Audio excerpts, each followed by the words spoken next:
Kami mengajak Bapak Ibu, warga masyarakat Kota Bandar Lampung untuk terus menjaga ketertiban dan kenyamanan di Kota Bandar Lampung sehingga kita dapat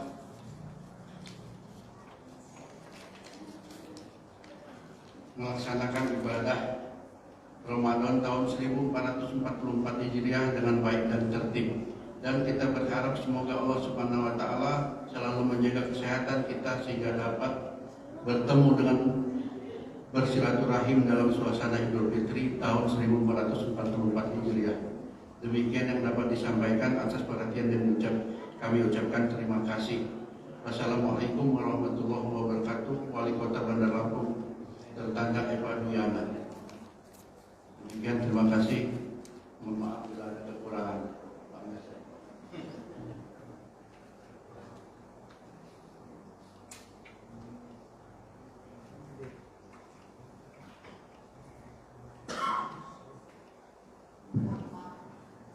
Alhamdulillah, terima kasih pada Bapak Haji Wahyudi Sarjana Ekonomi yang telah menyampaikan sambutan dari Wali Kota Bandar Lampung.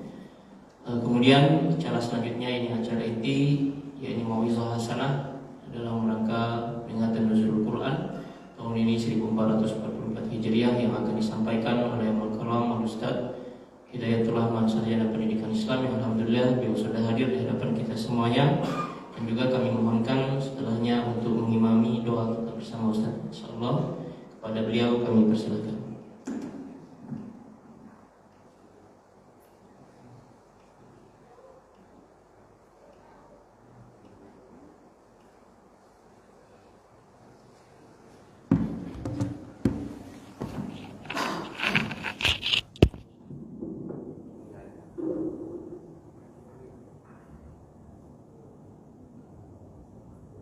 Assalamualaikum warahmatullahi wabarakatuh.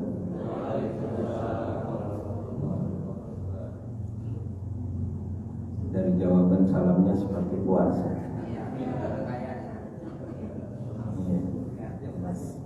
Assalamualaikum warahmatullahi wabarakatuh.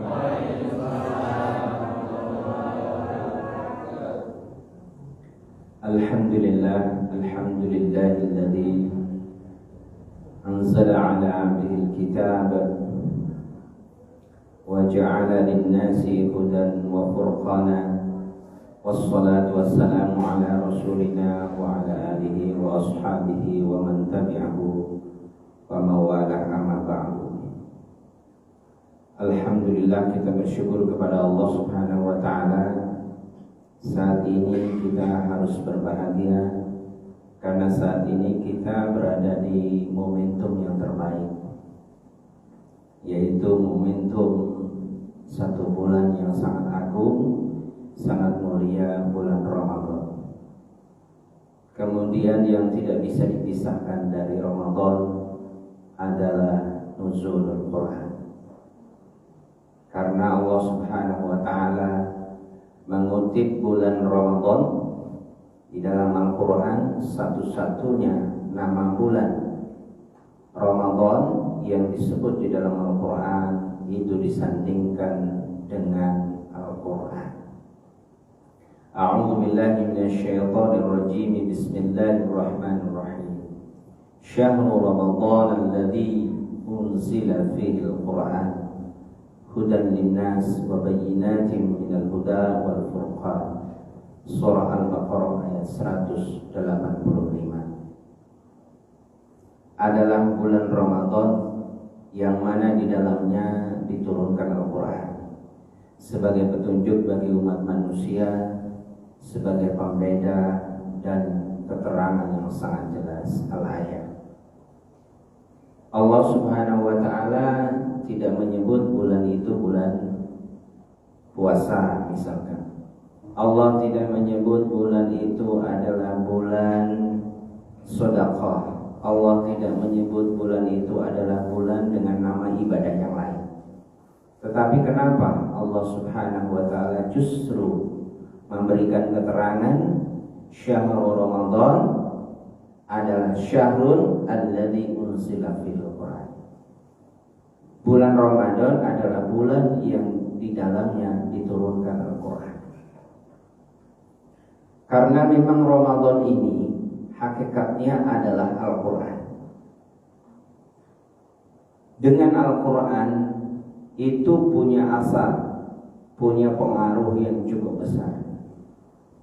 Para malaikat, satu di antaranya malaikat menjadi mulia karena malaikat itu ditugaskan untuk menurunkan Al-Quran. Siapa dia? Malaikat Jibril alaihissalam. Bertepatan dengan satu malam, dan malam itu menjadi malam yang sangat mulia. Itu karena malam itu adalah malam turunnya Al-Quran, nuzulul Quran. Dan ada keterangan nuzulul Quran itu adalah Lailatul Qadar, yaitu pada malam Al-Qadar. Kemudian 1 bulan, kemudian bulan itu menjadi mulia, itu karena di dalam bulan itu ada turun Al-Quran. Manusia, di antara manusia yang lain menjadi manusia yang paling mulia karena dia menjadi objek turunnya Al-Quran. Dialah Nabi kita Muhammad sallallahu alaihi wasallam. Dan alhamdulillah kita ditakdirkan oleh Allah Subhanahu wa taala menjadi umat Nabi Muhammad sallallahu alaihi wasallam yang Nabi kita menjadi tempat turunnya Al-Quran. Inilah yang menyebabkan kita beruntung. Inilah yang menyebabkan kita harus bersyukur menjadi umatnya Nabi Muhammad sallallahu alaihi wasallam. Para sahabat pernah ketika diceritakan tentang umat-umat terdahulu, di antaranya umat terdahulu itu adalah umatnya Nabi Nuh. Ketika Nabi Nuh berusia hampir 1000 tahun dan umatnya juga begitu, berarti kita bisa bayangkan ibadahnya begitu lama di dalam kehidupan mereka. Akhirnya para sahabat iri dengan kehidupan mereka. Ya Rasulullah, apakah kita bisa menandingi ibadah orang-orang terdahulu, di mana orang terdahulu itu usianya begitu panjang, sehingga sujudnya kepada Allah juga lama, ibadahnya kepada Allah juga lama. Kemudian dengan seperti itu Rasulullah menjawab, alhamdulillah, kita telah diberikan satu karunia yang begitu hebat, yaitu diantaranya adalah Lailatul Qadar, malam Al-Qadar.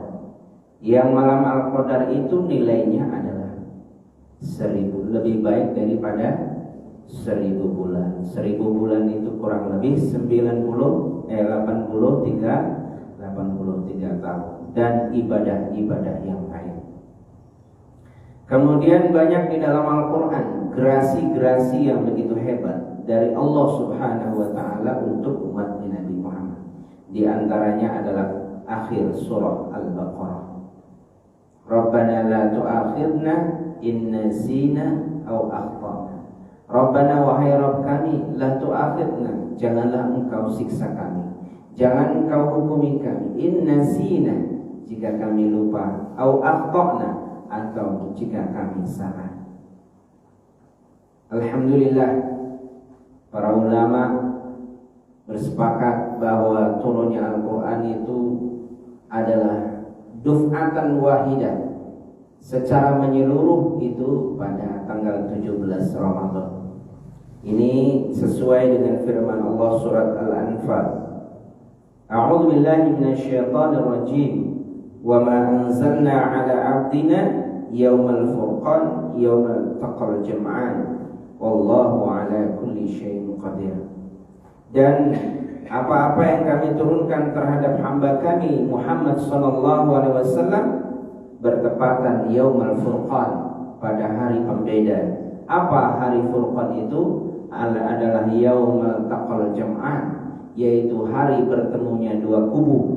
Kubu apa? Kubu orang muslimin, kaum muslimin, dan kubu kaum musyrikin, yaitu bertepatan pada perang yang disebut dengan perang Badar. Di dalam kitab Tarikh Tashri'il Islam, Syekh Al-Hudharibi mengatakan bahwa itu bertepatan pada tanggal 17 Ramadan. Kemudian Al-Quran. Untuk apa kita mengetahui dan mentadaburi Al-Quran? Syekh Dr. Khalid Al-Lahini di dalam kitabnya Miftah Tadabburul Al-Quran minimal ada 5 hal tujuan kita mentadaburi Al-Quran. Yang pertama, kita belajar Al-Quran itu karena ilmu pengetahuan. Salah seorang sahabat yang disebut dengan yang pernah didoakan oleh Rasulullah SAW ketika beliau masih bayi, digendong oleh Rasulullah, kemudian mulutnya dicium, kemudian didoakan oleh Rasulullah SAW dengan doa Allahumma faqihhu fid-din wa 'allimhu ta'wila. Ya Allah, pahamkan dia terhadap agama dan ajarkan dia tafsir. Sahabat ahli tafsir yang bernama Ibnu Abbas mengatakan, Al-Quran adalah kuncinya kitab di seluruh muka bumi ini. Al-Quran adalah kuncinya kitab di seluruh muka bumi. Jadi kalau kita ingin belajar seluruh ilmu tidak perlu baca yang lain. Kita cukup membaca Al-Quran. Nah, maka ketika kita menggali Al-Quran, itu tidak akan pernah habis. Para ulama menulis kitab tentang Al-Quran. Dari mulai bahasa, dari mulai tata bacanya, dari mulai gramatikalnya, dan lain sebagainya. Itu banyak sekali kitab-kitab para ulama yang kita mungkin tidak akan pernah bisa membaca keseluruhannya. Itu ulama-ulama terdahulu. Seharusnya ulama sekarang itu lebih hebat, tapi ternyata belum bisa mengalahkan ulama-ulama terdahulu. Nah, kita cukup alhamdulillah membaca kitab-kitabnya, ya, itu adalah Al-Quran. Jadi Al-Quran itu adalah inti daripada seluruh kitab di muka bumi. Pak Ustadz, kok berat amat ya? Kita harus baca semua Al-Quran. Semua Al-Quran itu isinya berapa? 30 juz. Ayatnya berapa? 6.236 ayat. Ada yang mengatakan 6.666 ayat. Kemudian suratnya berapa? 114 surat. Titiknya berapa? Titiknya 1 juta. Ya, 1.030.000 ya, 1.030.000. Nah, itu ada bukunya, ya, kurang lebih seperti itu. Nah, itulah Al-Quran. Tapi untungnya Ibnu Abbas mengatakan inti dari keseluruhan Al-Quran itu ada di surah Al-Fatihah. Ada di surah Al-Fatihah. Nah, sudah tahu surah Al-Fatihah? Insya Allah sudah hafal. Alhamdulillah. Sudah paham? Sudah paham? Ada yang sudah paham? Oh, saya sendiri belum paham surah Al-Fatihah. Ya, surah Al-Fatihah, untuk bisa memahami surah Al-Fatihah, maka kita harus memahami surah Al-Baqarah. Supaya lebih paham lagi, maka kita harus memahami surah Ali. Supaya lebih paham lagi, maka kita harus memahami surah An-Nisa. Supaya lebih paham lagi, maka kita harus memahami surah Al-Ma'idah, dan seterusnya sampai surah An-Nas. Baru sempurna pemahaman surah Al-Fatihah. Jadi itulah surah Al-Fatihah. Nah, kita meskipun kita membaca, menghafal, pemahamannya baru sebatas kecil, sedikit saja pemahamannya. Tapi ketika kita punya niat yang baik, niat yang ingin menyempurnakan pemahaman, ingin belajar terus menerus minal mahdi ilal lahdi terhadap Al-Quran, maka insya Allah kita akan dihitung meninggalnya meskipun belum sampai terhitung di kalangan para ulama. Insya Allah. Sampai jam berapa ini? Ya. Baik. Nah, Al-Quran itu luar biasa, Bapak Ibu sekalian. Jadi kalau kita membaca Al-Quran, saya sendiri kalau membaca Al-Quran itu sulit. untuk bisa hatam. Sulit untuk bisa hatam. Karena ketika kita membaca satu ayat, ternyata di ayat itu ada yang menarik, maka saya terhenti di situ. Harus saya pelajari dulu, harus saya telusuri dulu maknanya, harus saya lihat dulu tafsirnya, dan seterusnya. Kemudian baca lanjut, ada yang menarik, berhenti lagi di situ. Harus saya telusuri dulu, dan seterusnya. Nah itu kalau yang nggak ngerti artinya malah lancar. Kalau yang nggak ngerti artinya malah lancar baca Al-Quran itu terus khatam lagi. Nanti mulai dari awal baca khatam. Nah kita terpengaruh dengan kandungan yang ada di dalamnya. Dan itu ya. Dan beda kita dengan para ulama itu beda. Kalau para ulama di samping sudah memahaminya, dia bacanya bukan pakai teks. Para ulama rata-rata khatam Qur'annya itu nggak pakai teks. Dia rata-rata membacanya itu di dalam sholat. Membacanya di dalam sholat. Misalnya malam ini 1 juz, malam berikutnya juz kedua, malam berikutnya juz ketiga, dan seterusnya. Jadi akhirnya 1 Ramadan itu khatam. Ada yang lebih dari itu. Berdirinya mau ikut siapa? Ikut Nabi apa ikut sahabat? Tarawihnya. Bapak-bapak mau tarawihnya mau ikut sahabat apa ikut Nabi? Hah? Ikut sahabat. Pak Mirsad ikut sahabat. Sahabat siapa? Utsman. Kalau sahabat Utsman cuma 1 rakaat, enak kan? Witirnya cuma 1 rakaat. Sholatnya rutin 1 rakaat, tapi 1 rakaat khatam Al-Quran. Berdiri sampai khatam Al-Quran. Nah mungkin ada yang mau coba, silakan. Ya misalnya qiyamul lail dengan Al-Quran, dengan hafalan kita, itu insya Allah tidak terasa. Ya, mungkin punya hafalan juz amma, ya, dari amma yatasaalun, rakaat yang pertama, kemudian rakaat yang kedua an-nazi'at, kedua rakaat yang ketiga abasa wa tawalla, dan seterusnya. Ya, itu nanti dicoba, disetorkan hafalan kita kepada malaikat. Ikut-ikutan. Karena Rasulullah itu setiap bulan Ramadan itu menyetorkan hafalannya kepada malaikat. Jadi tasmihnya itu, tahsinnya itu kepada malaikat. Nah begitulah yang dilakukan juga oleh para ulama. Nah mudah-mudahan kita bisa niru-niru dikit-dikit ya. Nah itu kalau yang mau seperti itu jangan dipakai di tarawih. Nanti apalagi jadi imam, nanti itu ditegur sama Nabi Muhammad SAW. Sahabat Muaz pernah sholat dan itu lama sekali sholatnya, tapi dia mengimami jamaah yang lain. Akhirnya jamaahnya nggak betah, akhirnya keluar sholat sendiri. Nah itu dimarah oleh Rasulullah. Jadi kalau mau seperti itu sholatnya sendiri. Nah, begitu. Kemudian Al-Quran di dalam surat Fatir ayat 32, A'udzu billahi minasyaitonir rajim, "Tsumma awrathnal kitaba alladzi istafaina min ibadina, faminhum zalimun li nafsihi wa minhum muqtasid wa minhum sabiqun bil khairat bi idznillah. Dzalika huwal fadlul kabir." Kemudian kami wariskan Alkitab kepada orang-orang yang telah kami pilih.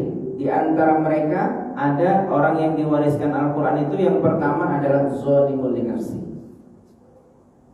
Kemudian yang diberikan Al-Quran yang kedua adalah muqtasid. Dan yang ketiga adalah sabiqun bil khairat. Semuanya itu diakui menjadi umatnya Nabi Muhammad SAW. Semuanya itu diakui orang-orang yang diwariskan Al-Quran kepada mereka. Jadi umatnya Nabi Muhammad itu terbagi menjadi tiga kelas, 3 klaster. Yang pertama apa tadi? Zalimun li nafsi. Yang kedua muqtasid. Yang ketiga sabiqun bil khairat. Nah, zalimun li nafsi ini siapa? Yaitu orang yang sudah beriman, ya, Ya, baca Al-Qur'annya juga. Tahu nggak antum kitabnya apa? Kitab panduan antum dalam beragama Islam itu apa? Ditanya seperti itu, dia menjawab Al-Qur'an. Pedoman hidup kamu apa? Al-Qur'an. Ya. Kitab kamu apa? Al-Qur'an. Mukjizat Rasulullah apa? Al-Qur'an. Wah, bisa jawab semua. Tapi dia nggak sholat. Ya, kadang puasa, kadang enggak. Kemudian rukun Islam itu tidak dilakukan semua, hanya dilakukan nomor 1 aja. Apa itu? Syahadat.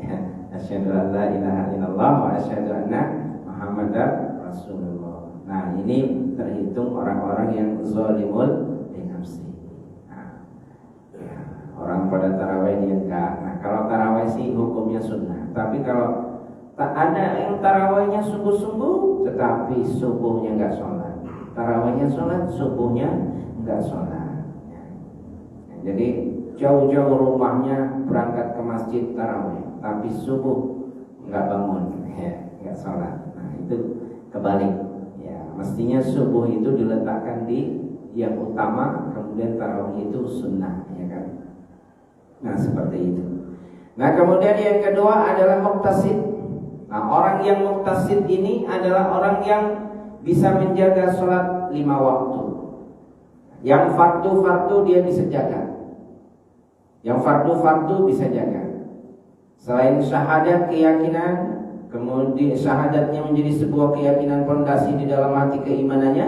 Kemudian dia juga bisa menjaga hal yang fardu. Ya.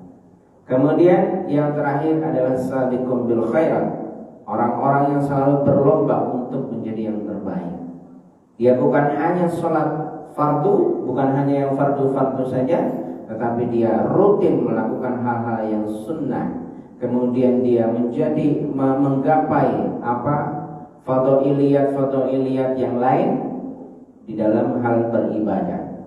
Ada yang dia itu hafal Quran, ada yang dia itu bergerak di syiar Al-Quran, ada yang dia bergerak di pelayanan masyarakat, ada yang dia bergerak di memfasilitasi orang-orang yang beribadah, ada dia yang bergerak di kedokteran atau kesehatan dan lain sebagainya. Itu sebenarnya punya nilai-nilai fadhiliyah, ya. Jadi ada nanti orang-orang yang menghadap Allah itu ada beberapa klaster. Ada ulama, ada ahli ibadah, ada mujahid. Ya, ada ulama, ahli ibadah, dan ada mujahid. Kalau ulama itu ilmunya, dia konsentrasinya di ilmu pengetahuan. Ya. Contohnya siapa? Imam An-Nawawi. Imam An-Nawawi itu bukunya begitu luar biasa dan jadi rujukan sampai hari ini. Dia umurnya cuma 43 tahun. Kitabnya begitu luar biasa. Dia pernah 2 tahun nggak pernah meletakkan punggungnya di tempat tidur. Jadi tidurnya hanya di meja begini. Begitu seriusnya terhadap ilmu pengetahuan, sehingga dia pun menulis tentang sunnah Nabi. Ya, sunnah Nabi, man istata'a minkumul ba'ah falyatazawwaj. Ya ma'syarus syabab, man istata'a minkumul ba'ah falyatazawwaj. Wahai para pemuda, kalau kalian sudah mampu, maka menikahlah. Ya. Dan di situ menikah itu hukumnya apa? Menikah itu hukumnya apa? Ya, man raghiba an sunnati falaysa minni, kata Nabi. Nah, itu barang siapa benci terhadap sunnahku dan maka bukan dari golonganku. Nah, ada hadis seperti itu dan ditulis oleh Imam An-Nawawi. Tetapi Imam An-Nawawi tidak menikah. Imam An-Nawawi tidak menikah. Itu bukti apa? Bukti bahwa ilmu pengetahuan tidak selalu bisa kita amalkan seluruhnya. Itulah keterbatasan. Tapi Imam An-Nawawi melakukan hal itu bukanlah sebuah hal yang dosa, karena memang dia punya keterbatasan. Jadi masing-masing kita itu mengamalkan syariat itu pasti ada kamar-kamarnya sendiri-sendiri. Ada yang kelebihannya puasa, ada yang kelebihannya menjaga sholat di masjid, ada yang kelebihannya baca Al-Quran, ada yang kelebihannya sodako. Nah, kalau yang sering baca Al-Quran rajin, baca Al-Quran kadang-kadang jarang sodako. Ada yang sodakonya sering tapi baca Qurannya jarang. Ada yang puasanya rajin ya, tapi bantu orangnya malas. Ada yang seperti itu. Jadi ada kelebihan, ada kekurangan. Nah, itulah.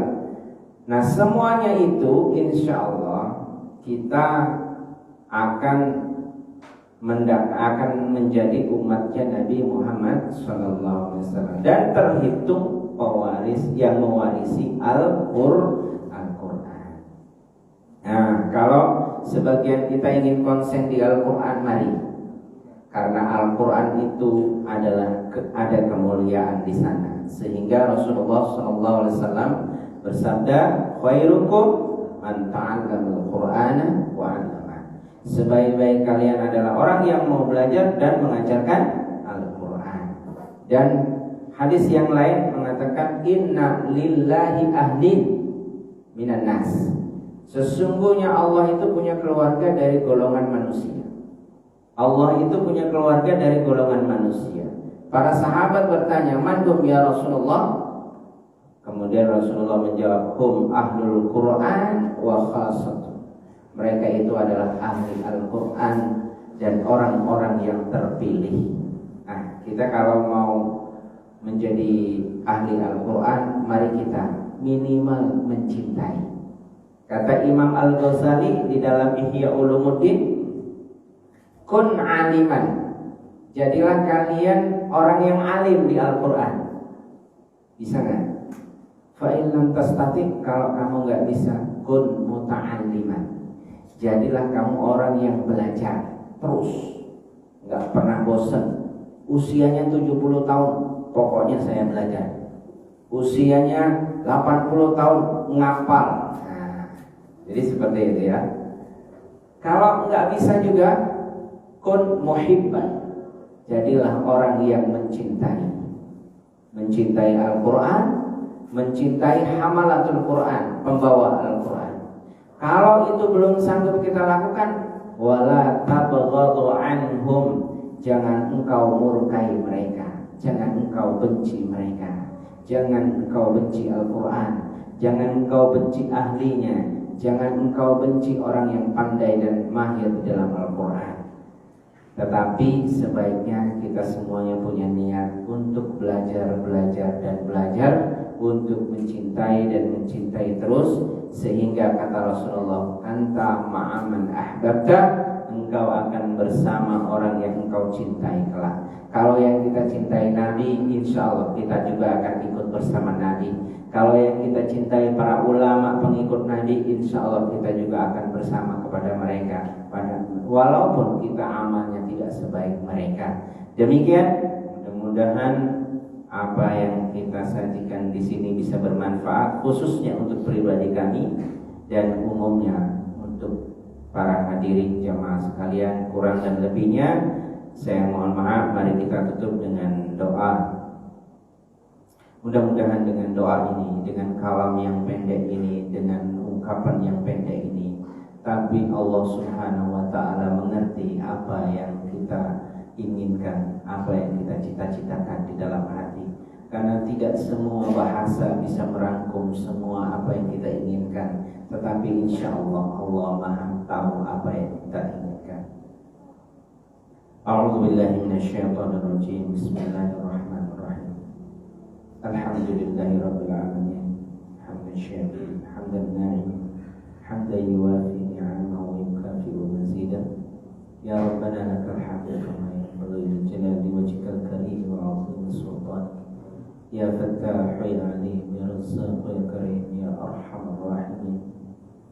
Allahumma qassim lana min khashyatika ma tahulu bihi bainana wa baina ma'asik, wa min ta'atika ma tuballighuna bihi jannatak, wa min al-yaqini ma tuhawwin bihi 'alaina masa'ib ad-dunya. Allahumma matti'na bi asma'ina wa absarina wa واجعله الوارث منا واجعل ثأرنا على من ظلمنا وانصرنا على من عادانا ولا تجعل الدنيا أكبر همنا ولا مبلغ علمنا ولا تسلط علينا من لا يرحمنا يا أرحم الراحمين. اللهم ارحمنا بالقرآن، اللهم ارحمنا بالقرآن، اللهم اجعل القرآن ربيع قلبنا، اللهم اجعل القرآن ربيع قلبنا، اللهم اجعل لنا من الحاملين القرآن، من حاملين القرآن، من أمة نبينا محمد صلى الله عليه وسلم. اللهم ارزقنا فهم القرآن، اللهم ارزقنا علم القرآن، اللهم ارزقنا بركة القرآن، اللهم ارزقنا محبة القرآن. سبحان ربك رب العزة عما يصفون وسلام على المرسلين والحمد لله رب العالمين. والسلام عليكم ورحمة الله وبركاته.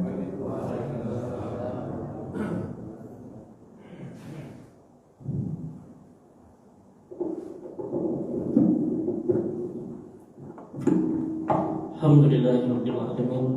Amin ya mujibas sa'ilin. Jazakumullah khairan Ustaz atas penyampaian daripada Mau'izun Hasanah. Semoga Allah Ta'ala limpahkan keberkahan atas kita semua dan juga hidayah kepada kita semua, ahli keluarga kita, khususnya di bulan Ramadan yang disucikan dan dimuliakan Allah Ta'ala ini. Semoga Allah Ta'ala ijabah semua doa-doa kita, amin ya rabbal alamin. Hadirin yang dimuliakan dan dirahmati Allah Subhanahu wa Ta'ala, sampai kita di penghujung acara kita sore hari ini, yakni penutup ridha Allah Ta'ala dan mengenapi juga keberkahan ini. Sama-sama kita tutup dengan membaca kalimah hamdalah alhamdulillahirabbil alamin.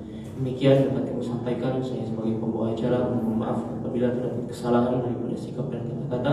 Terima kasih atas segala perhatiannya. Wassalamualaikum warahmatullahi wabarakatuh.